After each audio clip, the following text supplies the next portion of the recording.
Hello, this is SND College of Engineering and Research Center, Yeola, Department of First Year Engineering, Lecture Series for First Year Engineering, Engineering Physics. I, Dr. Chaudhary Vivek Sitaram from First Year Engineering Department. So today's topic is about solar cell or photovoltaic cell. So basic structure of solar cell when we observed. So in solar cell there is a PN junction diode, and if we are observing it from different, there is anti-reflection coating. Generally PN junction diode is utilized, rear conductor, emitter, base and rear contact. So emitter emits the electrons and base is to for the collection. So actually here the emitter and base is different perspective point of view. It is not just like in a transistor. Here it is from different perspective. There is a front contact, front shield which is having anti-reflection coating so that maximum sunlight can allow to fall on the solar cell. So there is a base in which PV, that is PN junction, solar cell is there, and in the both sides there is a contact. Now we will see the key parameters. Now in this open circuit voltage, that is VOC, short circuit current ISC, shunt resistance, series resistance, and the most important internal quantum efficiency and external quantum efficiency. Now we will see it one by one. Now solar cell is just like a diode, PN junction diode. Solar cell is a diode. Hence, an IV characteristics of the solar cell under dark conditions will look similar to that of diode. If on the screen you will observe left hand side of the screen, which is zoomed out towards the right hand side figure. So when illuminated, the photons interact with the material to generate the electron hole pairs. So here it is the IV characteristics of a solar cell. So in this IV characteristics, there is a minimum photocurrent and short circuit current, open circuit voltage and maximum power point. These 3 points here in these 3 points are shown. Here is the short circuit current. When the voltage is minimum, the current is short circuit current, maximum current. So again maximum power point and the open circuit voltage when the current is minimum. Okay. Now the standard test conditions was taken. It is a sample taken at 25 degrees centigrade. Important device characteristics can be obtained from the IV measurement. Now as we know, solar cell is one of the important device. So whenever we want to generalize electronic characteristics or any conducting device characteristics, we are generally conducting IV characteristics, that is electron volt characteristics. What is the actual behavior of that device under particular change in voltage or change in current or according to its input. Now open circuit voltage. In an ideal solar cell, the open circuit voltage is independent of the illumination intensity. Remember this thing, intensity, independent of the illumination intensity. Intensity is nothing, as we know, intensity is nothing but the directly proportional to the amplitude square. So how much, whatever may be the amplitude square, whatever may be the intense light, the open circuit voltage is independent on that. As we know, whatever may be the electron hole pairs are generally depending on the wavelength of that input light or allowed to fall on the photovoltaic cell or solar cell. So E is equal to h nu. So h is the Planck's constant and nu is the frequency. Now maximum voltage generated across the terminals of solar cell when they are kept open. That is when current is 0. When current is 0, we are getting maximum voltage, and that's why it is called as the open circuit voltage. The open circuit voltage depends on the light generated current and the reverse saturation current. Material having larger band gap having the higher open circuit voltage. The band gap of silicon is 1.1 electron volt, therefore maximum possible voltage is 1.1 electron volt. Now short circuit current. Now when we short circuit the solar cell, then what happens? There is no resistance. Our resistance is supposed to be negligible, likely to be 0. Means whatever may be the voltage drop across its path is 0. So when voltage is 0, current is maximum. So short circuit current is the maximum current produced by the solar cell when its terminal are short circuited. So voltage is 0. When the photon is absorbed in solar cell, it generates an electron hole pair, which is separated by a junction and then transported to the external circuit. For maximum short circuit current, we have to assume that there is no recombination in the material. A photon is required to possess energy higher than the band gap energy of the material in order to be absorbed. A material with large band gap will absorb less in number of photons as compared to the material with low band. Therefore, short circuit current will increase with decrease in band gap. Now maximum power. So if we draw the VI characteristics, then we are getting the product of current into voltage. At some point it is maximum and it is varying across the maximum point, that is V maxima and current maximum. I mean the power is maximum only at one point, and it will decrease in the both sides. It is varying, it is less.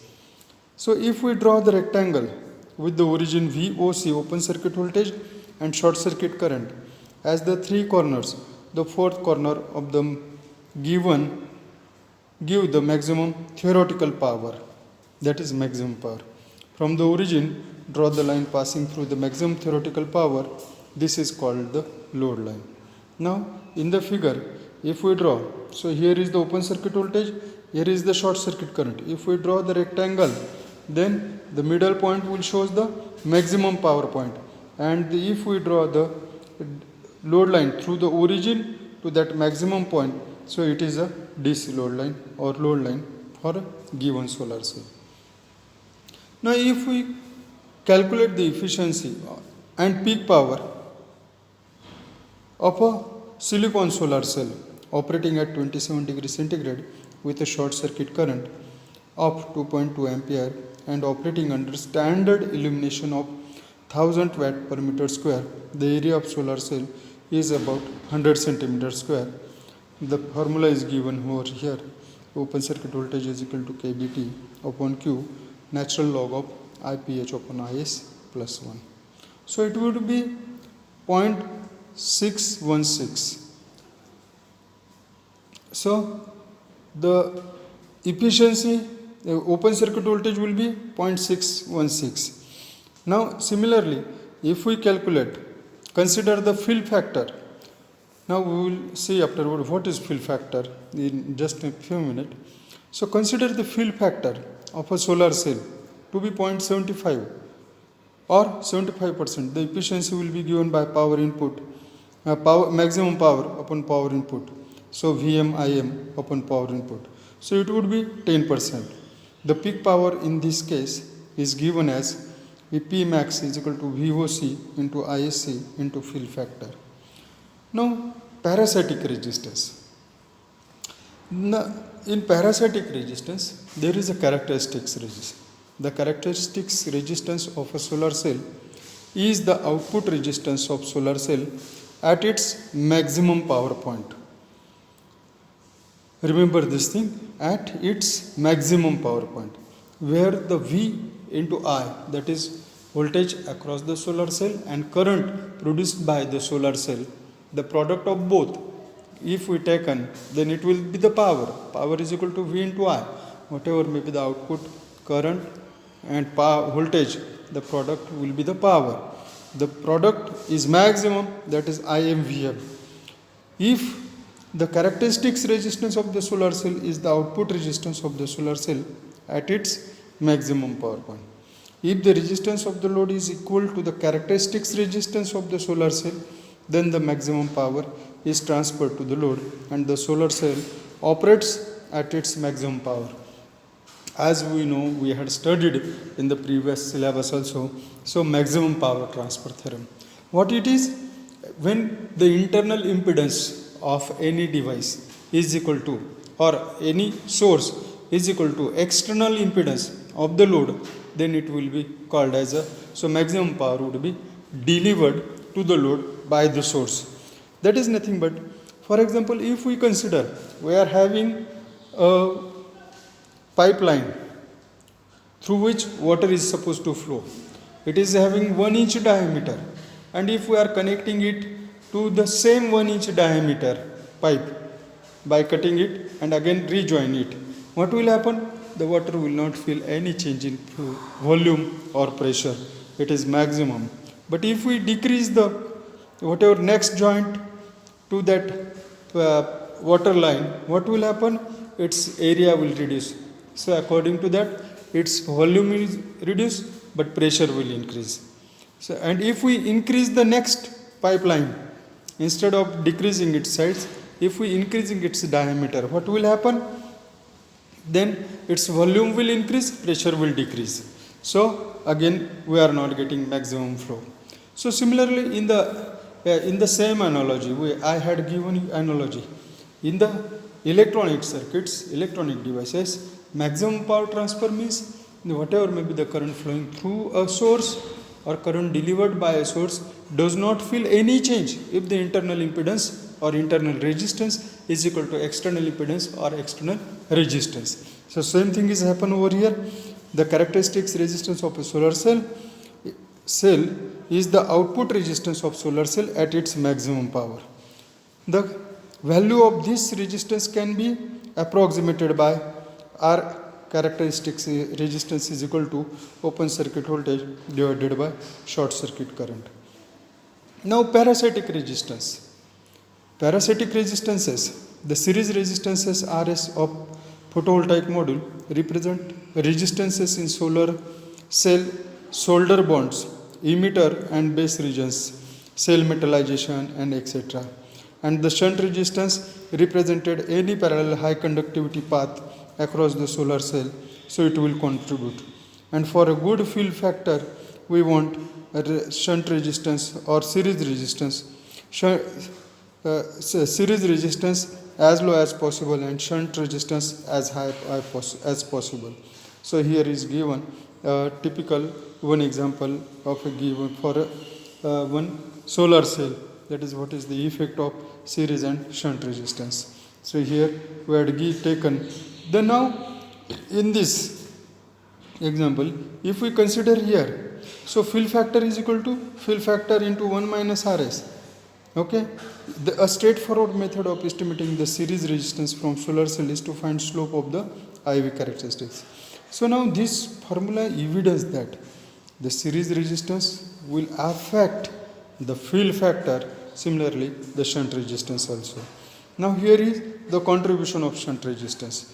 Now in the formula, if we are observing the maximum power and the fill factor also affected by the shunt resistance. Now impact is given over here. If we consider overall fill factor, then fill factor is equal to change in fill factor is equal to fill factor into 1 minus series resistance into 1 minus 1 upon shunt resistance. So it will change. Now, as a solar cell is an optical device, optical in the sense of it is operated on the optical, that is on the illumination of light. When light is illuminated, when light is allowed to fall on the solar cell, it generates the voltage and current, it generates the power. So obviously it is having the quantum efficiency. So we have to study quantum efficiency of a solar cell. Now what is quantum efficiency? So number of carriers collected by the solar cell and number of photons, it is the ratio of number of carriers collected by a solar cell to the number of photons of a given energy incident on the solar cell. In short, how much light we are allowed to fall on that solar cell and how much number of photons given energy from that solar cell. So it is a function of wavelength, that is energy E is equal to h nu, and from h nu we can hsc upon lambda E is equal to. So all photons of certain wavelength are absorbed.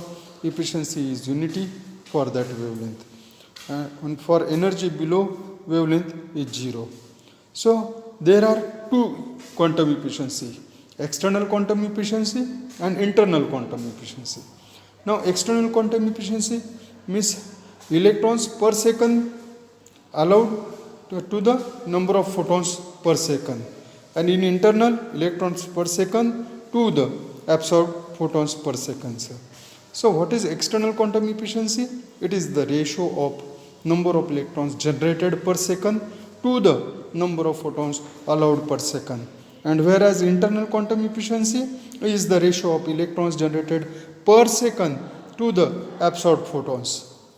So effect of optical losses on the both are there. So now external quantum efficiency, by surface texturing, this can be improved, and internal quantum efficiency, optical losses and absorbed, and this can also be improved. Ideally, square shape reduced due to recombination effects and collection optically. So in blue portion, now if we are observing here this graph, so here is the external quantum efficiency and here is the wavelength. So it is the graph of wavelength against the external quantum efficiency. So blue response is reduced due to the front surface recombination. Here it is, we are getting the flat, that is a reduction of the overall quantum efficiency is caused by the reflection at low diffusion length. And here is the red region, the red response is reduced due to the rare surface passivation, reduced absorption at long wavelength. So here it is given. Now quantum efficiency, just we had seen, if we are seeing quantum efficiency, number of electrons per second, it is the ratio of number of electrons per second in the output current to the number of photons per second in the light that hits the diode. So it is now NE ratio of NE to the NP. So using power meter and using radiation power meter pressure, we can easily calculate it. So thank you very much.